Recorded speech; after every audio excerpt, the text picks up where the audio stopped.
Hey everybody, Jason Burmis here, and there's a lot of turmoil going on right now on the Gaza Strip with the Palestinians, with the Israelis, back and forth, ceasefires.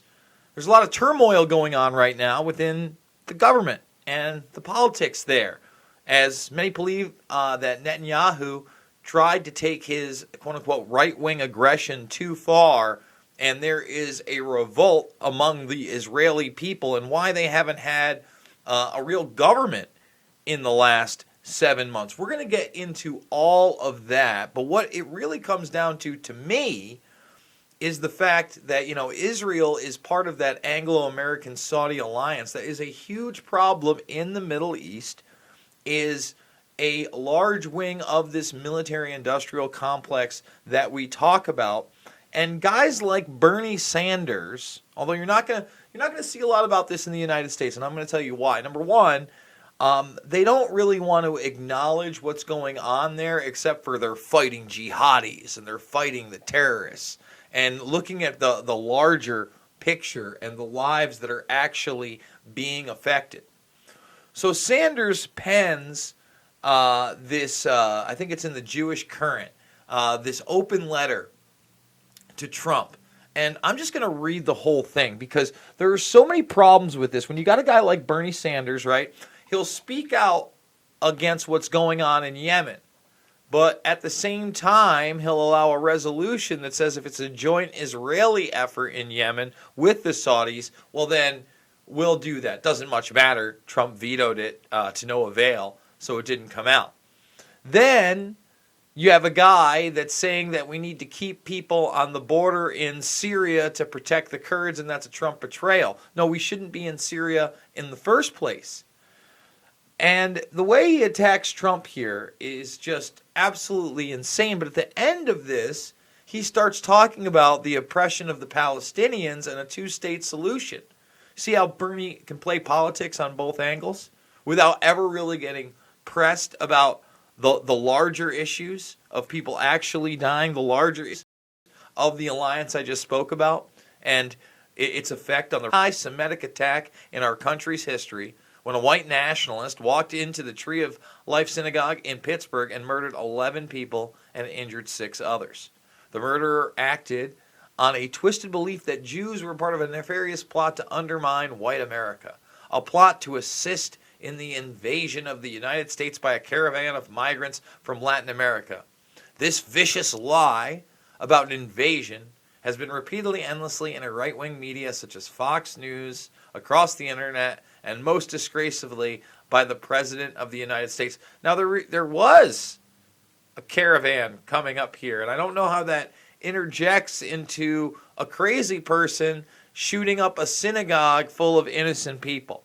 Any person that would walk into a place of worship, no matter where it is, whether it be a Muslim mosque, a church, or a synagogue, and kill innocent people, they don't get to have a political perspective. They're what's called insane. Okay? Yes, President Donald Trump's own words helped inspire the worst of anti-Semitic violence in American history. See, this is where I can't get down with Bernie. If anything, Trump has given everything to Israel. Everything they've wanted. He vetoed that bill, didn't he, Bernie? I mean, come on. He said that the Golan Heights regions is theirs. He's backed. He's beloved so much there, they're erecting buildings in his name. All right, we've gone over that. The threat of anti-Semitism is not some abstract idea to me. It is very personal. It destroyed a large part of my family. I am not someone who spends a lot of time talking about my personal background because I believe political leaders should focus their attention on a vision and agenda for others rather than themselves. Your message is pretty important, Bern. But I also appreciate that it's important to talk about how our backgrounds are emigrated from Poland to the United States in 1921 at the age of 17 to escape the poverty and widespread anti-Semitism of his home country. Those in his family who remained in Poland after Hitler came to power were murdered by the Nazis. I know very well where white supremacist politics leads and what can happen when people do not speak up against it. Anti-Semitism is rising in this country. According to the FBI, hate crimes against Jews rose more than a third in 2017 and accounted for 58% of all religion-based hate crimes in America. A total of 938 hate crimes were committed against Jews in 2017. I just can't stand this idea of a hate crime. A crime is a crime. Speech is not a crime. If you acted 184 in 2016, the New York Police Department reported in September that anti-Semitic hate crimes in New York City have risen more than 63% in 2019 and make up more than half of reported hate crimes. Just last week, on November 4th, we learned the federal authorities had arrested a man in Colorado they believe was involved in a plot to bomb one of the state's oldest synagogues. And I don't know the details on that case. I don't know whether he was one of these, people that was set up by the FBI to commit these crimes with a very low IQ, but I do know that's happened before. And I'm not just talking with synagogues. We're talking mosques as well. It's well documented.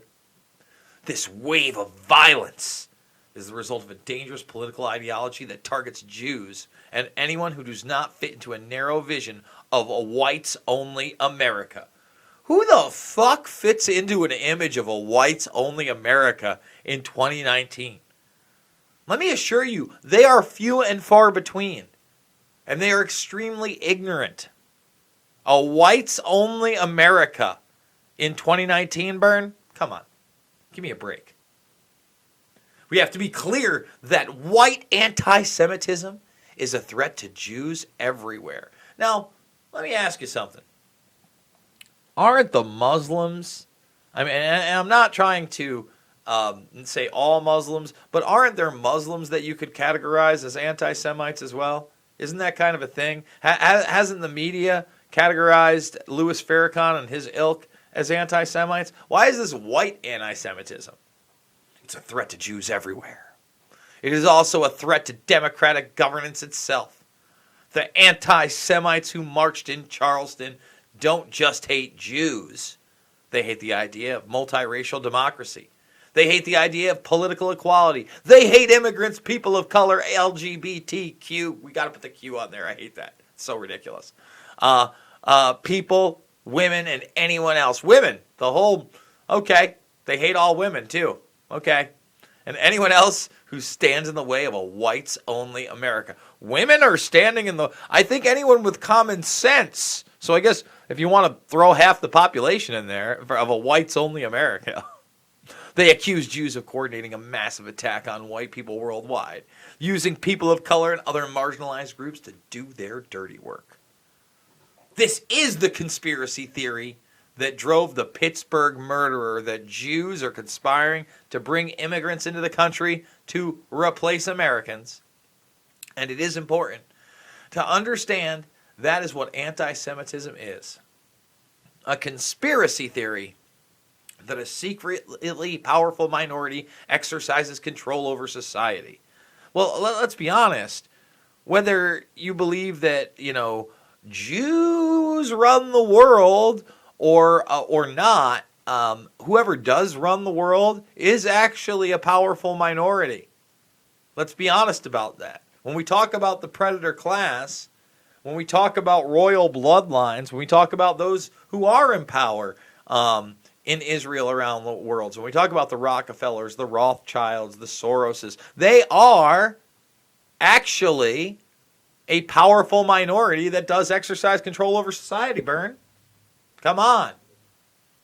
Like other forms of bigotry, racism, sexism, homophobia, anti-Semitism is used by the right to divide people from one another and prevent us from fighting together for a shared future of equality, peace, prosperity, and environmental justice.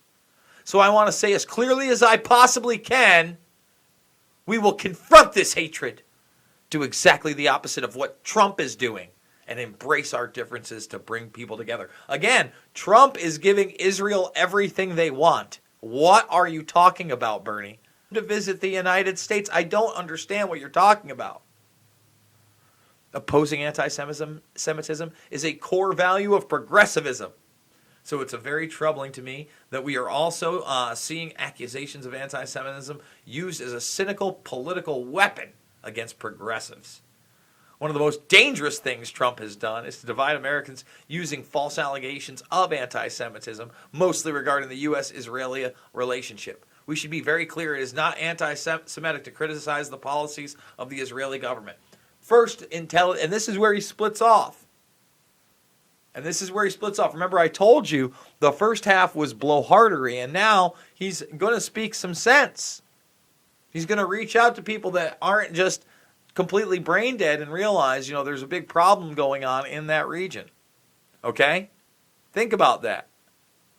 I have a connection to Israel going back many years. In 1963, I lived on a kibbutz, whatever that is, near Hafia.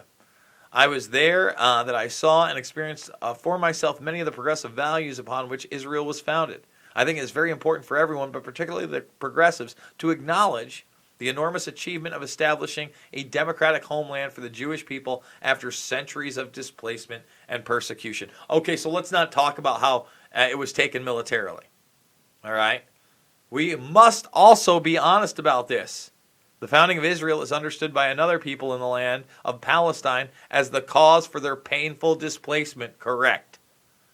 And just as Palestinians should recognize the just claims of Israeli Jews, should they? I know there's a debate there, but I can see where, hey, you come in, you take our stuff, and now we get less and less and less, and a lot of people, maybe they don't feel that way. Okay?